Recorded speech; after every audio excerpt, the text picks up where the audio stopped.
Halo semuanya, selamat datang di channel 90 Minutes. Menjadi yang paling subur saat menghajar Myanmar di Stadion Patriot Bekasi, meski berposisi sebagai bek, ia sukses melesatkan 2 gol ke gawang Myanmar melalui sundulan kepala. Gol tersebut membuat Indonesia berbangga dengan skor 5-1. Siapa dia?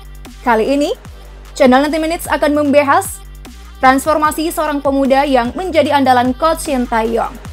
Yuk langsung ke videonya.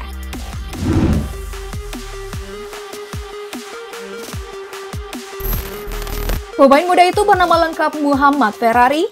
Dirinya dilahirkan di Jakarta pada 21 Juni tahun 2003. Sebagai bek, tinggi Ferrari cukup ideal 180 cm.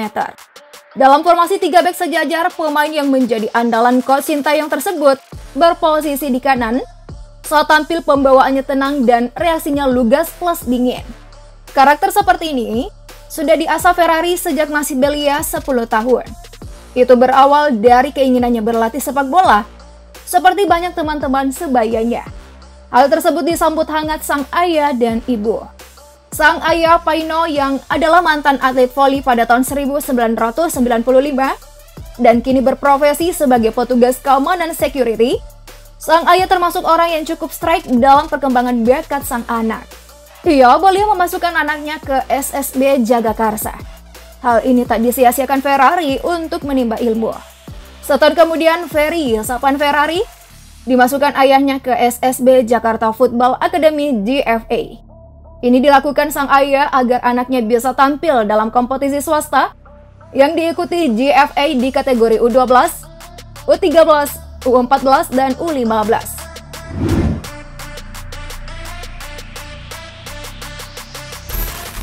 Dari kompetisi swasta itulah bakat Ferrari terendus.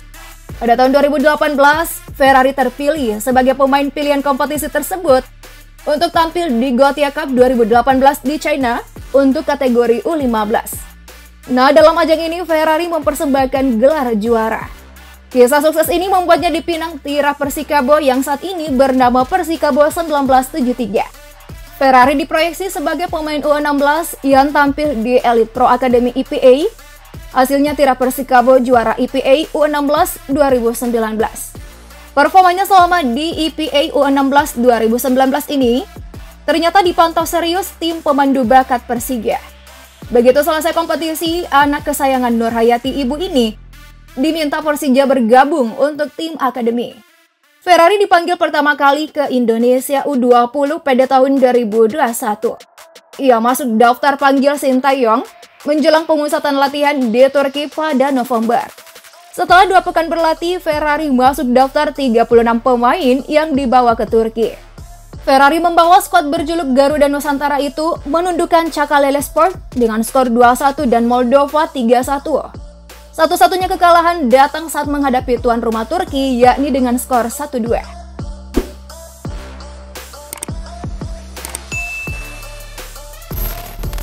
Muhammad Ferrari melesatkan 1 gol dari 3 laga itu, tepatnya ketika berhadapan dengan Moldova. Tetapi Muhammad Ferrari mengaku belum puas dengan performanya pada 3 laga uji coba yang dilewati di sela pemusatan latihan di Turki. Nah, setelah itu nama Ferrari tak pernah luput dari panggilan. Bahkan, saat tampil di Piala AFF U19 2022, Ferrari dipercaya sebagai kapten tim. Hal itu dibayar tuntas dengan main garang dan menyumbang 2 gol untuk kemenangan timnas kepada Myanmar U19. 2 gol yang dilesatkan oleh Ferrari diciptakan melalui sundulan kepala. Begitu kembali ke klub, Ferrari dapat kepercayaan dari Thomas Doll. Pelatih asal Jerman ini menjadikan Ferrari sebagai pilihan utama di pertahanan bersama Andres Kudela dan Hansamu Yama Pranata. Karenanya pula Ferrari tetap masuk daftar 23 pemain untuk kualifikasi Piala Asia U20 2022. Dalam ajang ini Ferrari menyumbang 1 gol dan 1 bunuh diri saat menghadapi Vietnam pada laga pamungkas grup. Penampilan Ferrari ini membuat Shin terpikat. Untuk pertama kalinya Ferrari masuk daftar pemain timnas Indonesia.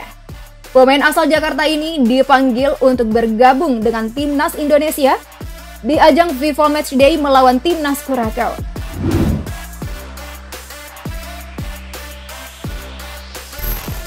Pelatih asal Korea ini percaya kalau Muhammad Ferrari memiliki kemampuan Selain itu, ia dianggap punya motivasi yang sangat tinggi, apalagi setelah berhasil membawa timnas Indonesia U20 ke Piala Asia U20 2023. Muhammad Ferrari mengaku bangga mendapatkan kepercayaan dari pelatih Sintayong. Menurutnya, ajang ini jadi kesempatan untuk mendapatkan banyak pelajaran dari pemain timnas yang lebih senior. Apalagi dia berkesempatan untuk berduet dengan Elkan Bagot di lini pertahanan. Tentu senang bisa masuk timnas senior, artinya saya dipercaya oleh pelatih untuk menanggung beban yang lebih berat lagi, tuturnya. Ya, Ferrari mengatakan bahwa debut bersama timnas Indonesia merupakan mimpinya yang menjadi kenyataan. Dia bersyukur bisa berbagi lapangan dengan para pemain hebat. Dia juga menyadari masih banyak perlu belajar, namun Ferrari menegaskan dia akan selalu siap jika dibutuhkan timnas Indonesia. Sebagai tambahan informasi, Persija Jakarta memboyong Ferrari di tahun 2019. Angka yang dikeluarkan Persija untuk mendatangkan Ferrari dikabarkan sebesar 1,3 miliar rupiah. Dan gajinya tiap bulan sebesar 108 juta rupiah.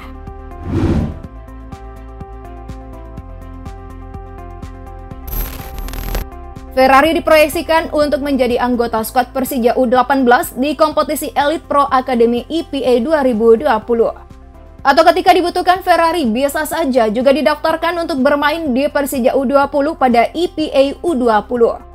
Namun takdir berkata lain, Ferrari justru mendapat kesempatan promosi ke tim utama Persija secara prematur. Ferrari tentu punya kelebihan yang tak dimiliki pemain lain seusianya. Postur tinggi dan kecakapannya dalam membentengi pertahanan menjadi nilai lebih dari seorang Ferrari. Ferrari pun dinilai sebagai bek masa depan Persija. Nah, itu dia perjalanan seorang Muhammad Ferrari dalam meniti karirnya hingga menjadi pemain hebat di usia muda.